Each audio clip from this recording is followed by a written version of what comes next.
permohonan yang pertama agar Pak Ferry bisa menjalin komunikasi untuk mengupayakan perdamaian. Sekali lagi kami tetap membuka pintu perdamaian karena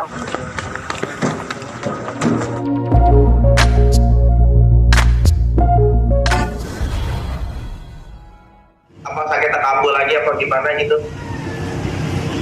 kalau sakit itu kan yang diderita Pak Ferry sudah sejak lama, itu kan riwayat penyakit. Di samping juga ada penyakit-penyakit yang lain seperti sakit asam lambung begitu. Jadi ya walaupun sakit tetap dijalani begitu loh. Karena sejak awal Pak Ferry sudah berkomitmen untuk kooperatif dan mengikuti setiap proses hukum. Di samping itu juga kami tim penasihat hukum sudah mengajukan permohonan untuk penangguhan penahanan atau setidaknya pengalihan penahanan. Ya kami juga berharap supaya kepolisian Polda Jawa Timur menerima permohonan kami dan menangguhkan tahanannya Pak Ferry begitu. Oke Bang Jam, mungkin saudara-saudaranya dari Pak Ferry sendiri sudah mengunjungi kan untuk bertemu dengan Pak Ferry sendiri? Warga dari Pak Ferry sudah menghubungi saya, mereka sedang atur waktu untuk melakukan kunjungan kepada Pak Ferry. Tentu dari pihak keluarga ingin segera mungkin untuk datang ke Surabaya untuk mengunjungi Pak Ferry dan mengetahui keadaan secara langsung ya. Mereka sudah beberapa kali menghubungi saya, berkoordinasi, tinggal mencari waktu yang paling tepat supaya bisa bertemu dengan Pak Ferry dan mengetahui keadaan Pak Ferry secara langsung begitu. Tapi kondisinya, berarti sudah telepon atau bertemu Bang sama sudah menghubungi saya untuk mencari waktu yang paling tepat untuk datang ke Surabaya dan mengunjungi Pak Ferry secara langsung. Dalam minggu ini dijadwalkan begitu. Oke, tapi mungkin dari Pak Ferry sendiri mungkin ada rasa penyesalan ya sih Bang Jam? Kemarin kan sudah dia permintaan maaf gitu Bang Jam. Dalam sebuah hubungan rumah tangga itu kan pasti ada kesalahan. Apa salahnya sih saling memaafkan dan saling memulai untuk meminta maaf begitu loh. Karena dalam sebuah hubungan itu kan pasti selama 10 bulan pasti ada percekcokan kan begitu.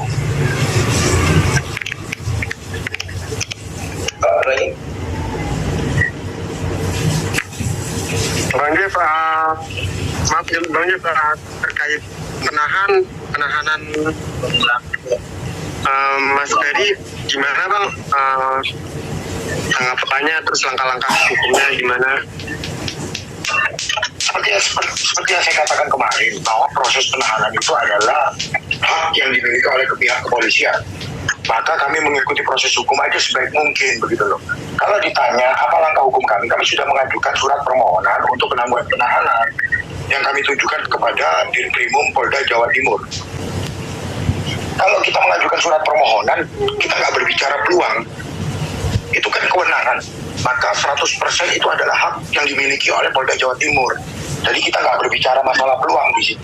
Kita hanya mengajukan permohonan, selanjutnya adalah hak dari Polda Jawa Timur karena itu merupakan kewenangan dari penyidik untuk menerima permohonan kami atau tidak begitu. Tapi sekali lagi kami berharap supaya permohonan kami bisa dikabulkan. Kenapa kami mengajukan permohonan? Yang pertama agar Pak Ferry bisa menjalin komunikasi untuk mengupayakan perdamaian. Sekali lagi kami tetap membuka pintu perdamaian karena bagaimanapun amanat undang-undang PKDRT adalah bagaimana mengedepankan restoratif justice atau keadilan restoratif. Bagaimana caranya? Tentu kedua belah pihak mengungkapkan keinginan masing-masing, duduk bersama, mencari jalan tengah yang terbaik bagi kedua belah pihak. Sehingga ketika ditemukan jalan tengah, bisa mencapai win-win solution, lalu kemudian bagaimana kita mencapai keadilan restoratif tersebut. Begitu Mas. Tapi yang pasti begini ya, ada beberapa hal yang perlu saya klarifikasi dan perjelas. Yang pertama adalah kita harus tahu dulu, saya ingin mempertanyakan dulu, benar enggak sih bahwa hidung dari Ibu V itu patah? Itu perlu dijawab secara tegas terlebih dahulu dari pihak Ibu V, baik itu dari kuasa hukumnya atau dari pihak Ibu V sendiri. Pertanyaan saya, apakah benar hidung dari Ibu V itu mengalami patah akibat perbuatannya Pak Ferry? Itu perlu dijawab. Kenapa? Karena begini, Dalam Undang-Undang Penghapusan Kekerasan dalam Rumah Tangga itu jelas sekali di pasal 44 ayat 4, ketika seseorang mengalami kekerasan yang tidak mengakibatkan penyakit, tidak menghalangi kegiatan sehari-hari, dan tidak mengganggu mata pencahariannya, itu harusnya dikenakan pasal 44 ayat 4 yang ancaman hukumannya itu adalah 4 bulan. Berbeda dengan 44 ayat 1 yang ancaman hukumannya adalah 5 tahun. Begitu loh. Maka kami ingin tahu dulu nih fakta yang sebenarnya. Benar nggak itu hidung mata? Nah, kalau yang kita lihat saat ini kan keadaannya baik-baik saja. Maka kami juga lagi mempelajari apakah sebenarnya masuk nggak nih di pasal 44 ayat 4. Karena kalau kita melihat salah satu unsurnya adalah yang pertama, di pasal 44 ayat 4 itu dikatakan bahwa harus menimbulkan penyakit. Yang kedua adalah menghalangi mata pencaharian. Yang ketiga adalah menghalangi kegiatan sehari-hari. Selama ketiga ini tidak terpenuhi, maka yang diterapkan sebaiknya adalah pasal 44 ayat 4 dalam Undang-Undang PKDRT itu sendiri. Itu yang paling utama. Kita bicara konstruksi hukum ya, begitu.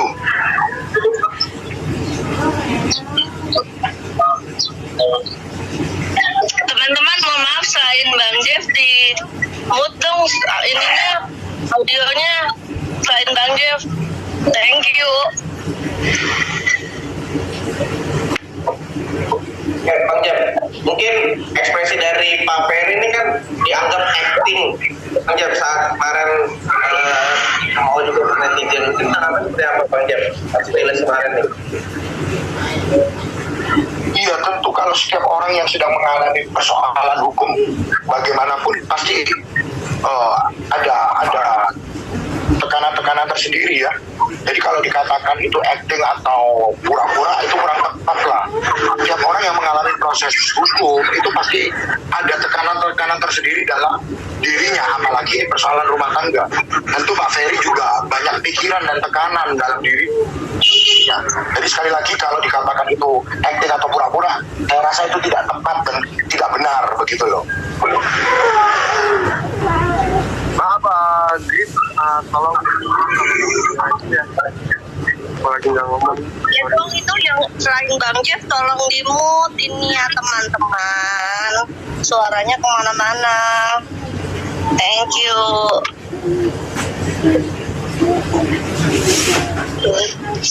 Bang Jeff, boleh naik dari MNC Bang.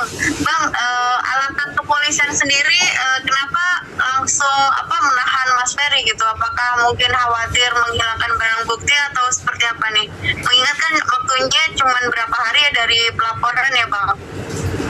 Iya, sesuai dengan pasal 24 ayat 1 Kitab Undang-Undang Hukum Acara Pidana, seseorang yang diancam dengan ancaman hukuman 5 tahun itu dapat ditahan. Itu merupakan syarat objektif. Oleh karena saat ini Pak Ferry dikenakan pasal 44 ayat 1 dengan ancaman 5 tahun, maka memenuhi syarat objektif, begitu loh.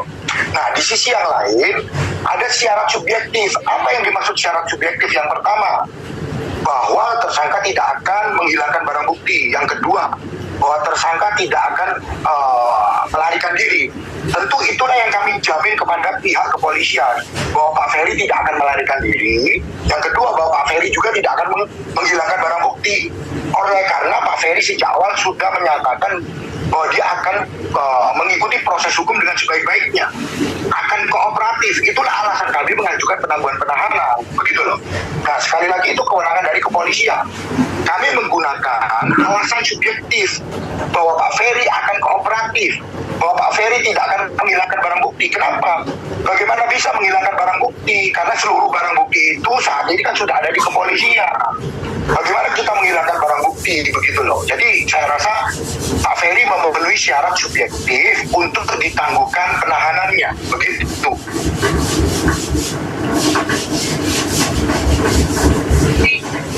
Bang, kemarin itu Ferry itu sempat ngebacain surat cinta itu apa seperti apa sih Bang sebenarnya Bang? Ya itu kan isi hatinya Pak Ferry, ya suratnya itu tentu dari lubuk hatinya Pak Ferry yang paling dalam. Kalau itu ditanyakan kepada saya, ya saya juga nggak tahu begitu loh. Dalam artian itulah isi hatinya Pak Ferry. Saya aja baru tahu bahwa Pak Ferry menulis surat tersebut pada saat di polisi daerah Jawa Timur begitu loh. Makanya kalau ditanya kepada saya, apakah itu surat cinta? Yang pasti itu adalah isi hati dari Pak Ferry sendiri yang diungkapkan melalui surat, kemudian dibacakan sendiri di depan teman-teman media. Begitu.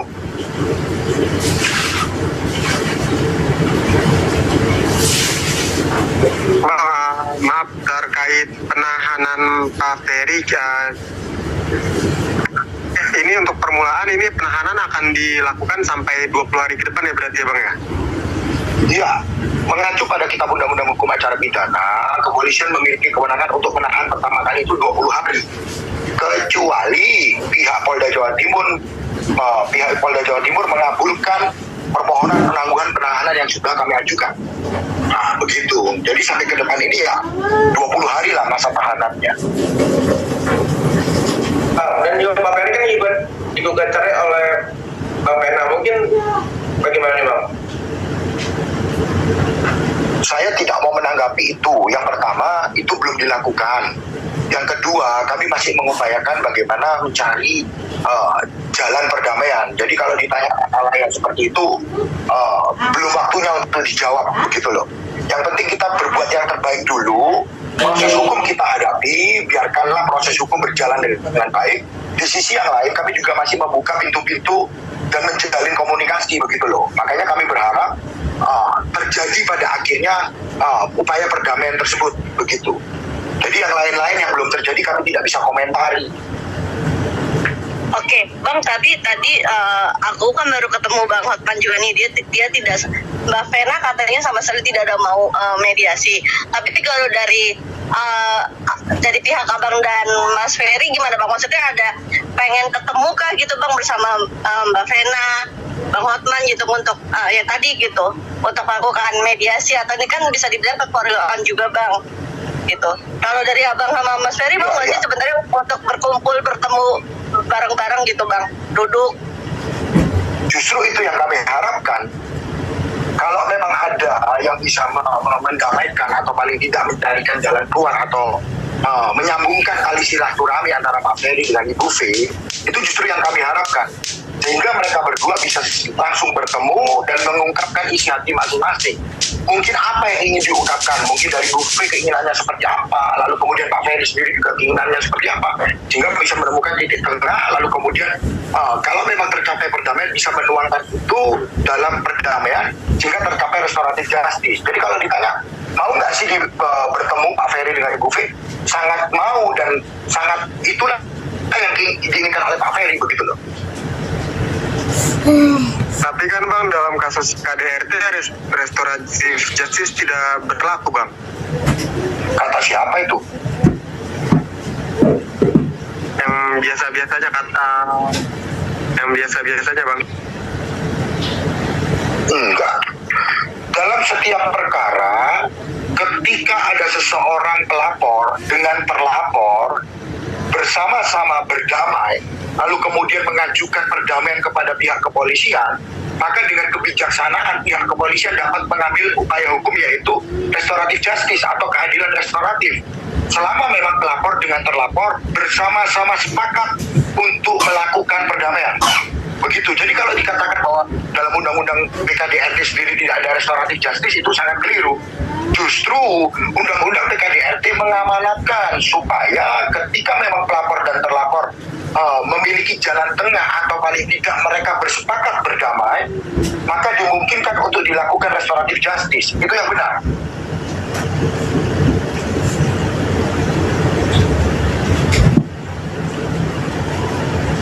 Oke, Bang,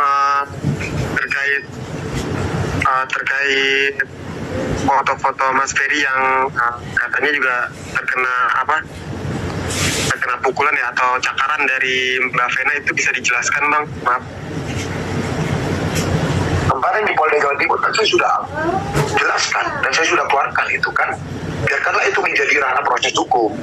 Nah, kemarin kan teman-teman media bilang, pengen tahu nih alat buktinya apa. Setelah kita tunjukkan, kok sekarang pengen mendetail lagi.